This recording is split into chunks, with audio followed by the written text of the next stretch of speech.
Dungeon Meshy time, it's the time for Dungeon Meshy. It's that time of week, it's that time of week, my friends. It is time to mesh up some dungeons. So yeah, hi, welcome. If you haven't been along to one of these anime reaction watch-along videos before, the way that this works is there's a timer in the upper left corner of the screen, which shows you, well, in the instance of Dungeon Meshy, how much time is left in the episode, because that's how Netflix, where Dungeon Meshy is, calculates the countdown to the end of the episode. What you're going to do is that you're going to go to 0000, the absolute start of the thing, before the Netflix logo, before everything, and then I'm going to do that, and then both of us together are going to be like, okay, 3, 2, 1, and go, and then we're gonna watch the episode together at the same time, and I'm gonna say things about the stuff that's happening on screen, as though I was sitting next to you and annoying you by being unable to shut the fuck up during anime. And very occasionally, when there's something more interesting to talk about, I might go, oh shit, 3, 2, 1, pause, and then we both pause at the same time, and then I go off on a thing about the animation that just happened, or the character moments of the world, like whatever the heck happens to be on my mind. And then once I'm done, I'll say 3, 2, 1, unpause, and then we keep watching the thing together and just try and stay in sync. And it's like, yeah, that's the idea of how this works, and it's how I avoid getting assassinated by copyright lawyers. And yeah, I think that's enough of an intro. Let's go to 00000000, black screen, and get the Netflix intro going. 3, 2, 1, play.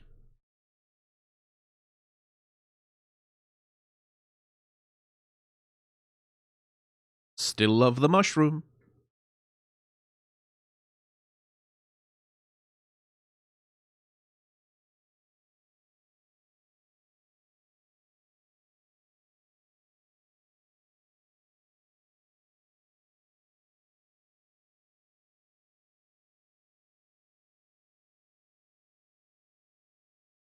Oh, to be a giant version of a person just standing in a dungeon somewhere, just having a peaceful time.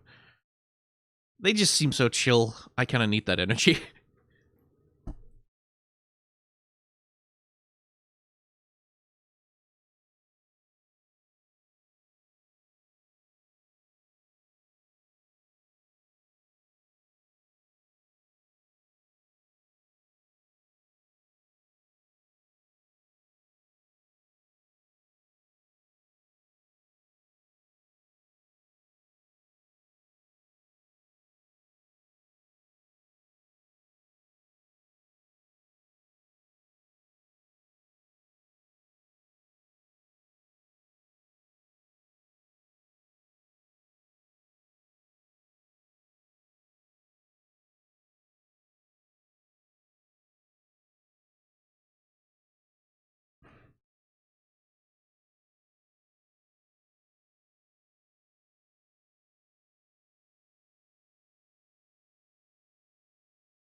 Hey! He's alive. Ooh. The animation is decent.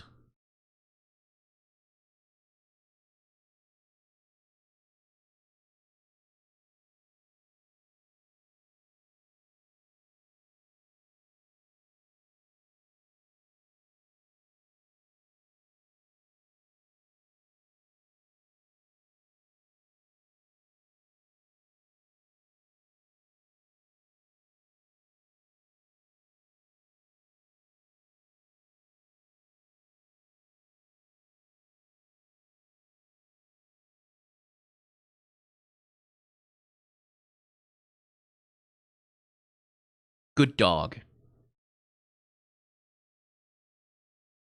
I love that dog.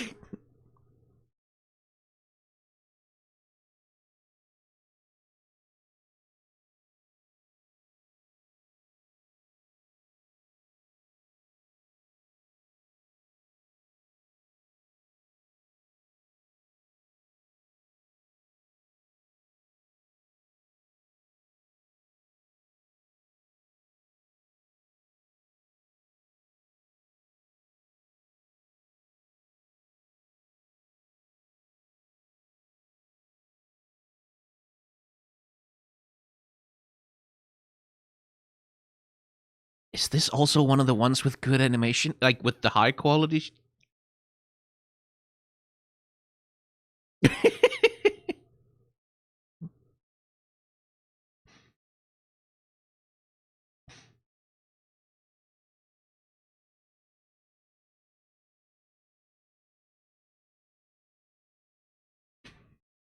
Making Senshi take a bath.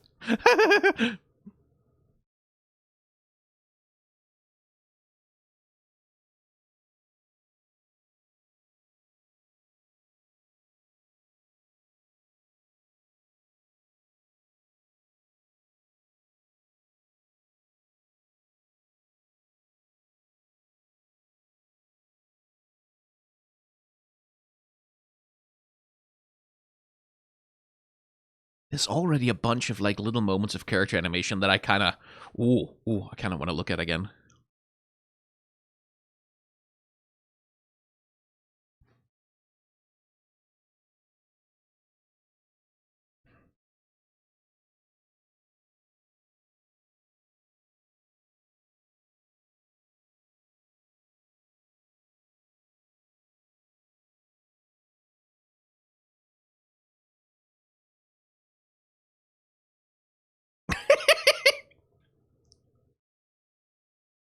Upskirt.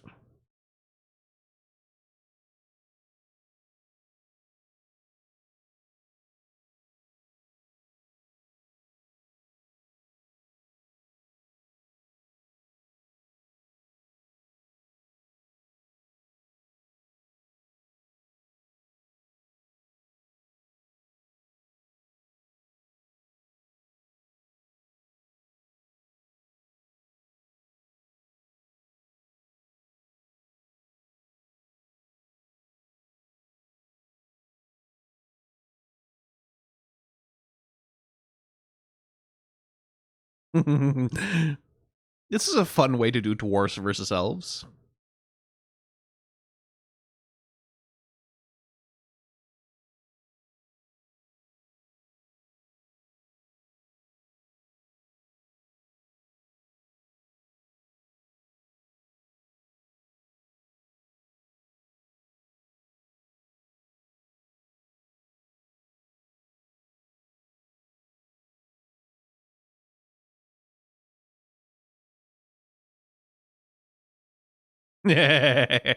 No.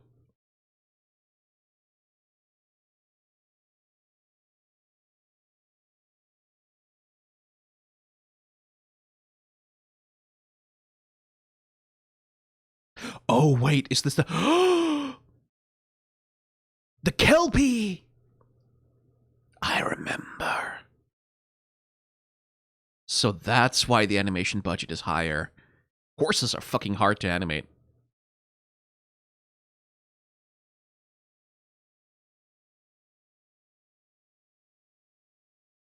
Chewing on the beard.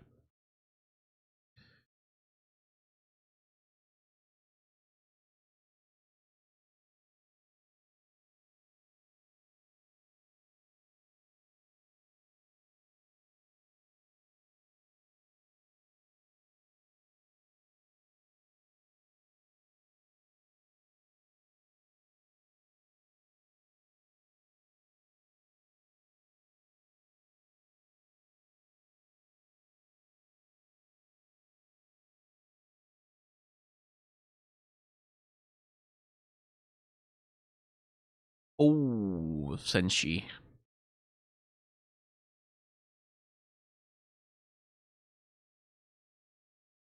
Okay, 3, 2, 1, pause. So Kelpies, for those who don't know the mythology, Kelpies are a feature of certainly Gaelic, but also of northern Germanic mythologies. Like they are horses that dwell usually in ponds, maybe under waterfalls, rivers, which will emerge from the water and invite anyone who's nearby, usually children, to get up on the Kelpie's back and ride around in it. It's going to be a lot of fun. Yay! Until you find that you get stuck to its back, and then it rides into the water, and then you drown, and then you're dead forever. And it's like, it's it's a subspecies essentially of a kind of folklore creature. Like there's a lot of these drowning creatures in certainly in Scandinavian folklore, and in folklore all over the world. You'll have these creatures whose function is to explain the unexplainable drownings of children, like who are just out like playing, doing whatever, like going to the lake. They'll jump in, it'll be colder than they think, they'll go into shock, they'll drown, like shit will happen, right? And so in terms of their role in folklore, like they exist partly to explain that phenomenon, but also as a means to explain to children why you shouldn't, just like, hey, don't go near a lake or a pond, and especially don't go in because you don't know how deep it is, you don't know how cold it is, you don't know if there's like an undertow. Be careful. If you're not careful, the kelpie will come and like drag you into the water. It's that kind of a thing, right? So let's see how Senshi gets on. I remember how he gets on, but 3, 2, 1, unpause.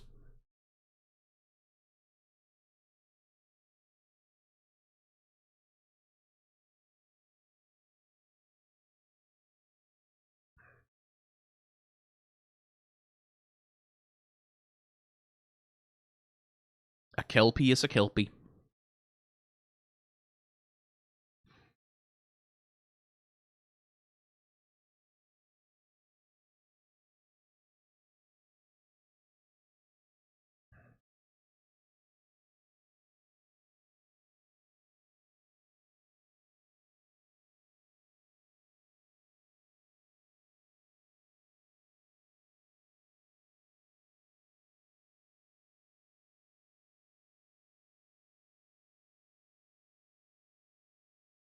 Again, Marcille pulling that rope, like the way she leaned back, that was high quality. Even the little sigh.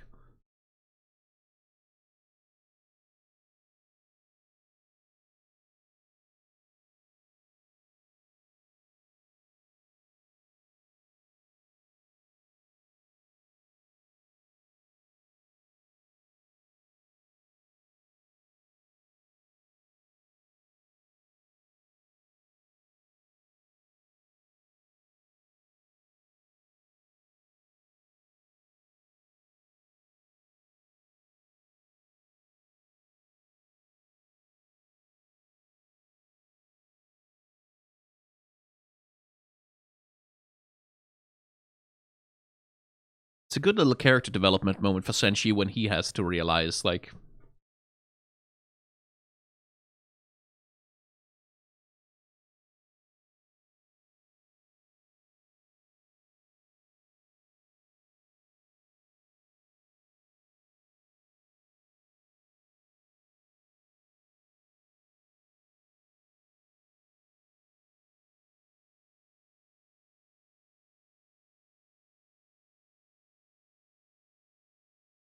oh wait, is that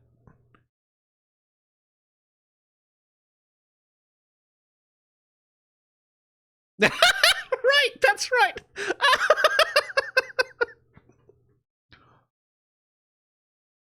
Oh right, that's so fucking funny.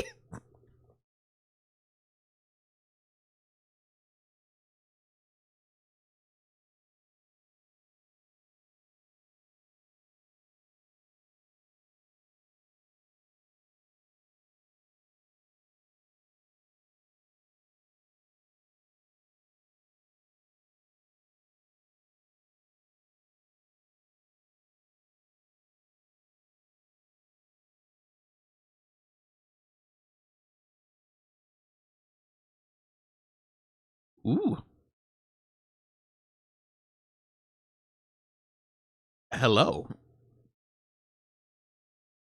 Ooh.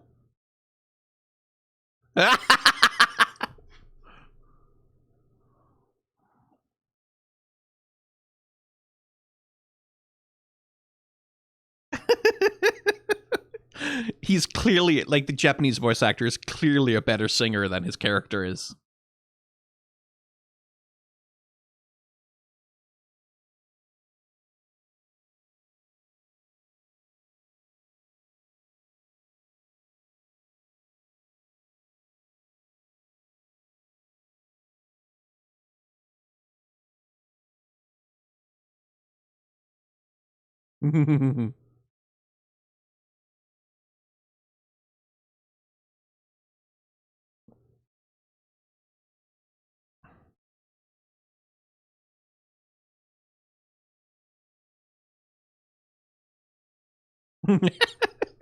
Liars, Jesus.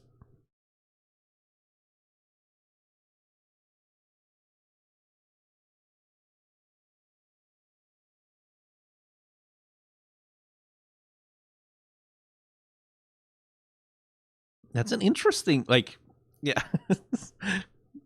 It's a fun thing to think about. Like, okay, 3, 2, 1, pause. Right. So this is one of the interesting like considerations that Dungeon Meshi has is like this thing of like how do we define that which is okay to eat and that which is taboo, right? Like that which is beyond the pale, that which is uncomfortable and wrong. Like where do those rules, where do those considerations come from? And like how do we conceptualize food as a thing, right? As a category of object, and how do we categorize like our moral rules around it, right? Like for example, pretty universally, cannibalism off limits, not good. We don't do that. Except there are some cultures on Earth where certain forms of cannibalism are not only acceptable but required. Like there's a I don't know remember exactly what they were called, but I do believe there was an indigenous tribe that I read about. I think it was in South America, who would consume the flesh of their dead loved ones after they had passed away, like a little while after they had passed away. Not all of it, but like some parts of it. And through that consumption, the consideration was that the spirit of that loved one, like the spirit, their strength, their inborn characteristics would live on through their descendants through that consumption. It was like for them like a really important cultural point of connection, right? Like this is how we contain our ancestors all the way back to times immemorial, because like their atoms are literally in us, and that's it. Like not that they would say it that way, but like that was sort of the philosophical idea, is that there was this unbroken line of consumption that goes all the way back, where consuming someone in that way was like a mark of respect, right? And that's so there is this negotiation we always have of taboos of what is okay to eat and what isn't. Like a lot of religions, pretty much like all of the major religions, I believe, have like specific dietary restrictions, specific religious like prescriptions of what is okay to eat, what is not okay to eat, and what's under what circumstances is it okay to eat. Like a famous example is the Catholic Church. Famously, like they have a bunch of like rules and regulations, but famously they once categorized beavers as fish because they live in water, in order to grant a religious exemption, like in order to create a religious space for colonists in the New World to consume beavers on days when otherwise like eating of meat would be outlawed, right? And there's all these negotiations about like which foods are okay, what is not okay, like particular prescriptions for how to slaughter an animal in order to make it okay, right? And Dungeon Meshi is very much like in part about that consideration of like what do we eat and when do we become food, because we all become food at some point, like for bacteria if nothing else, over the process of like physical decay, or even right now, like right now you have bacteria inside of your body which are eating things that you have either put in your body or which your body is shedding, and like that's cycle of life. Like that's sort of the thematic underpinning of Dungeon Meshi, and one of the things that makes it really interesting. Anyway, 3, 2, 1, unpause.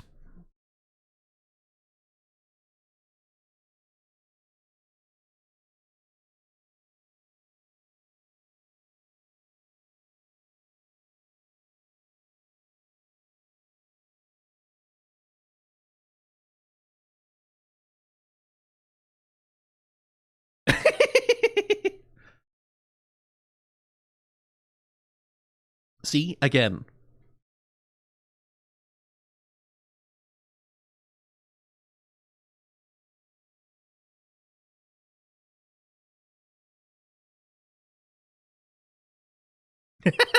Oh, what a face.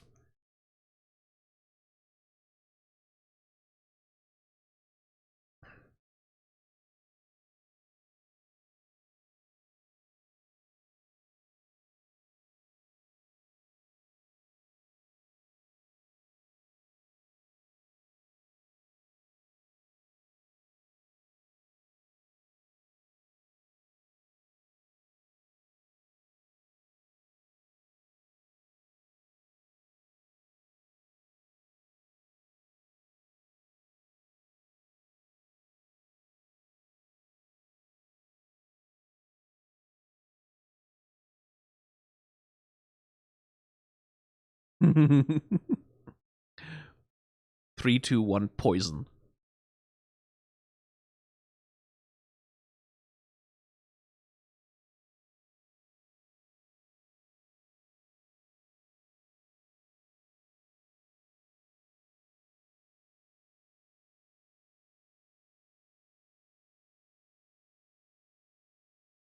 Marcel, you really should have caught on at that point.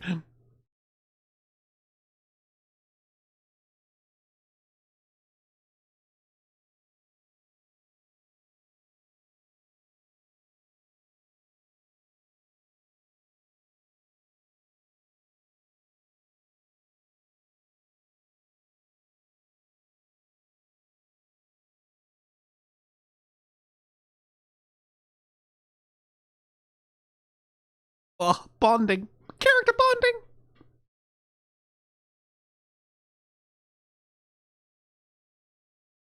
Oh. Oh, hello. Oh, I remember that Senshi is actually canonically very, very hairy, but they just didn't want to bother the animators with having to draw that hair on him.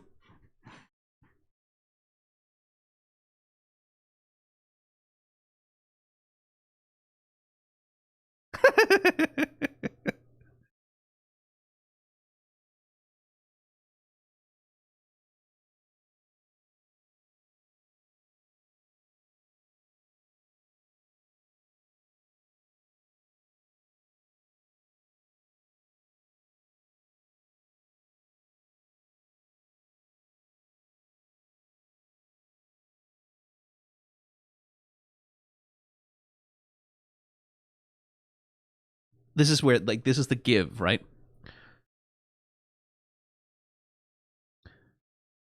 Oh, hello. Are we about to have... Oh, yes, we are. Yeah, just... Oh. Oh.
Okay. 3, 2, 1, pause. I know this is a dramatic moment to pause at, but first of all, like, just this is one of those episodes where, like, it's not... It's higher quality than most seasonal anime tends to be, because it needs to be, because there's some pretty complex action and animation happening, like the fucking Kelpie. But also, it's not one of the ones where the animator, like the previous episode, the animators just go fucking insane, like absolute beast mode. But it's like it's a really nice middle ground. But anyway, the thing I wanted to talk about was Marcel and Sensei, right? Essentially, they have been very much at odds as characters. Like Senshi has been sort of been the character doing weird, outrageous things and preparing weird foods and stuff, and Marcel has been the one, like we saw that with the episode with the Mandragora, has been the one sort of like insisting on a more traditional way of doing things, or like being sort of the wary, worried, unwilling person to sort of engage in his nonsense. And this is like a lovely bit of like bonding and reconciliation between the two approaches. That, like, hey, Senshi, sometimes you're not right about everything. You've had a set of experiences with this Kelpie that has led you to trust it, but maybe sometimes you need to listen to other people saying, hey, that's a monster who wants to kill you. and then this like olive branch of Marseille, like making, like taking the monster, using its part to make something that is useful, which is the thing that Senshi does, right? Like Senshi is the guy who keeps making useful things out of the monster parts, and who's very very concerned about wastefulness, like doesn't want stuff to go to waste. um and then Marseille makes something that is like genuinely useful, like a tool that helps them navigate the dungeon better, like by giving him a way to also go across the lake. And that's just in terms of telling a story about characters sort of learning to connect and approach one another. That's a really good way to do it, is that like she gives him this olive branch by showing that she also values the same thing that he does, like this efficient use of resources thing that he's got going on. She's like, I can engage with that, and like that, just as character writing, that's just a really good moment. That's a really good moment of the characters approaching each other without having it be like sort of this like Saturday morning cartoon thing of like, well, once upon a time I thought that we were so different, but now I realize we're not so different after, like, without dropping the Aesop like an anvil, right? That's just good character writing. Anyway, 3, 2, 1, unpause. I bet they're mad about the eggs.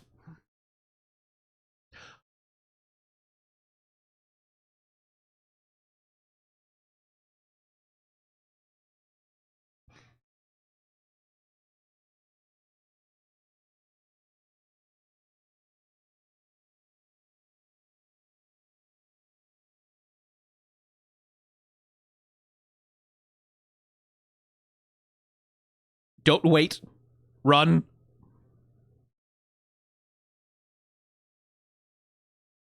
Ah, the lighting, like the way that everything is lit from below, from the lake. That's technically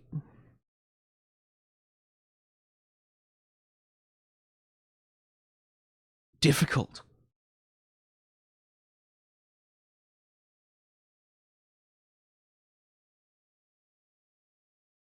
Run!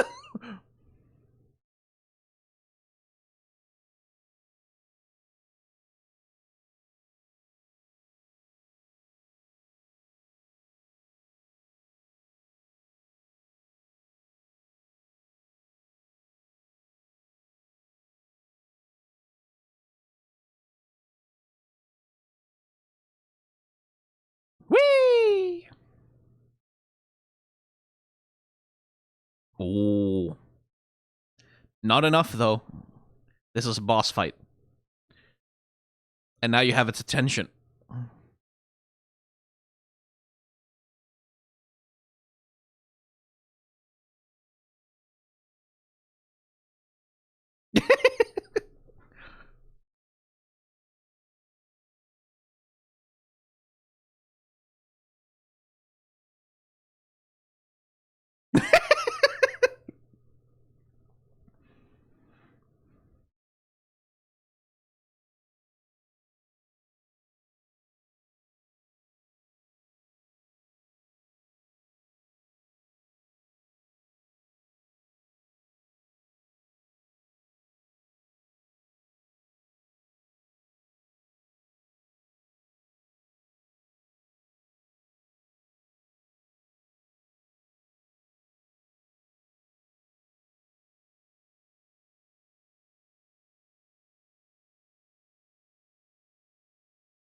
Ooh, good shot.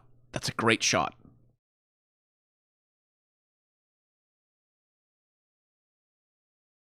Oh. Oh.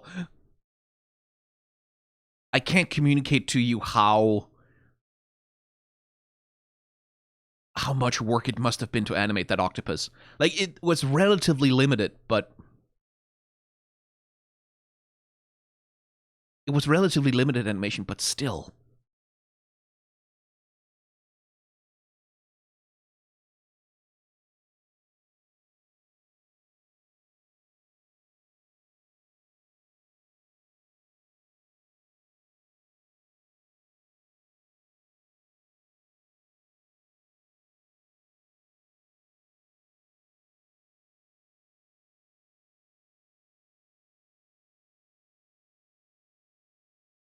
there's just some.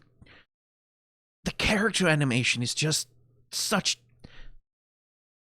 delightfully good craft.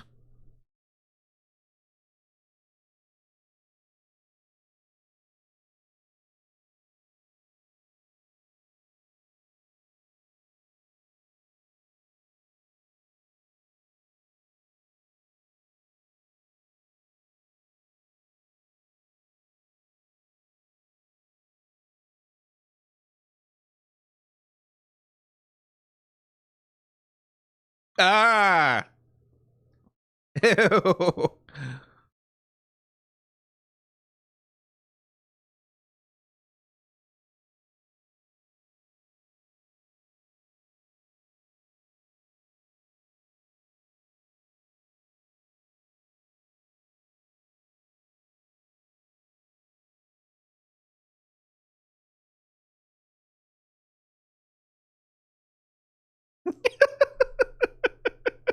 Oh, her animation is so fun. So cute. Also, no. I'm with her on this one. Like, no. Oh, I hate lampreys. I hate worms. I hate all of those things. Ugh. I'm sure it's delicious or whatever, but no. Absolutely not.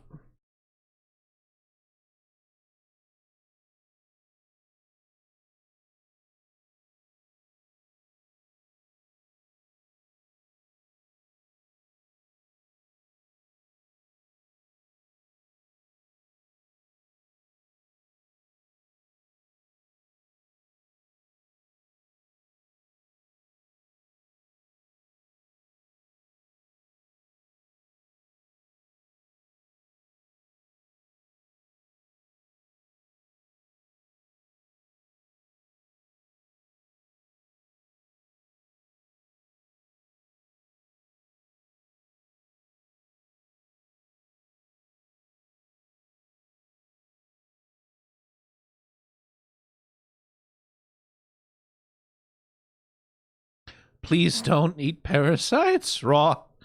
Don't eat raw food. Just don't. Like if you ever hear about the raw meat, raw food shit, raw water, raw milk, all of that, don't do it. Do not do it. As Laios is about to find out.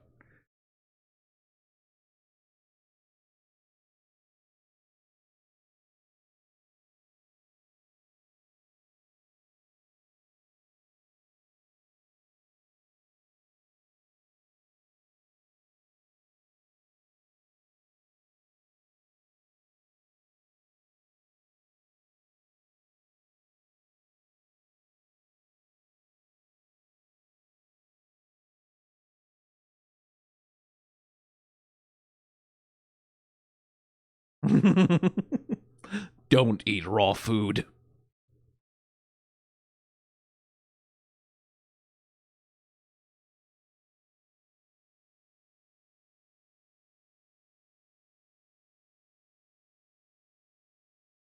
Yeah.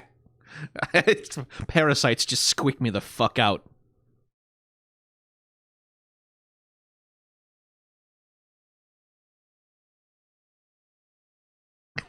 It is very funny that Senshi's going off about that shit. while poor Laios is having the worst ulcer ever.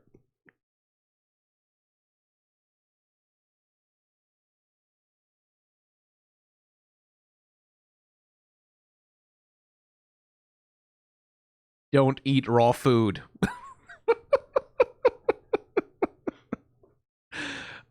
Good comedy. But like another one of those episodes that just like, oh, good craft. Good craft. Just like the fucking like the whole lake sequence with the lighting source coming from below is like something that can be like it there are ways that they handle that during the animation process, obviously, but like that changes things about how certain features on the characters are highlighted. It changes things about like the way that like motion reads.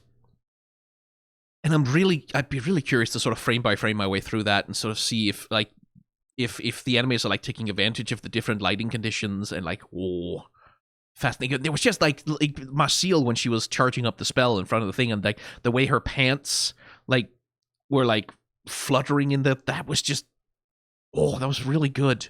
And like there's just these little moments of like, oh shit, like these people have had time, and like the director has been thinking about like how do we frame these shots, and like the animators have just had time and the skill to craft some, again, not super complex animation, but just, oh shit, that feels good. Like the way that's really appealing, the way that moves. And that's one thing about Dungeon Meshi is like even at its worst, air quotes worst, it's still better than most seasonal animation. Like it still moves more beautifully. It still has a greater feeling, at least to me. The one thing I keep coming back to is that Dungeon Meshi feels three-dimensional. It feels solid, right? In a way that a lot of seasonal anime simply doesn't. Like, and that's not like necessarily a dig against other anime. Like a lot of anime feels very, very flat and stylized because it's supposed to. Like it's designed to be flat and stylized, in part because that's part of the long history of like ways to produce more animation at a lower budget that industry has been chasing for like decades and decades. And that's also like ties into problems with working conditions in the animation industry over there. But like this feels like animation that has the time to do a lot of solid drawing, like to really carefully think about like physicality, movement, aesthetics of individual characters, like and like it's really hard because it's not something you can really pin down with words. It's a feeling, it's a vibe that these characters feel three-dimensional and solid, even though they are flat, right? Like even though they are two-dimensional, they feel like they have weight, dimension, and mass in a way that is unlike how a lot of anime characters are often very weightless in the way that they're put together, the way that they move. Again, by design, not necessarily as like, it's not necessarily automatically better when characters have weight and dimension. Like the characters in Lucky Star, for example, like a lighthearted, fluffy sort of comedy anime like that, or like they benefit from being kind of weightless, right? And the same, like a lot of comedy anime benefits from it. Romance anime can benefit from characters feeling kind of weightless. But for this series, like I think it is very important that the characters feel very physical, like they're very present in the environment, because Dungeon Meshi is in large part about the dungeon, right? It's about the environment that they're a part of. So like that, this anime is so delicious. It's like it's good food. It's good food. God damn. I am recharged after every one of these episodes. Like even the ones that aren't like mind blowers, just craft. Oh, good craft. Anyway, I should probably calm down now. Nice. Thanks for watching some Dungeon Meshi with me. Next week we'll watch some more. Oh boy, will we watch some more. Cheers.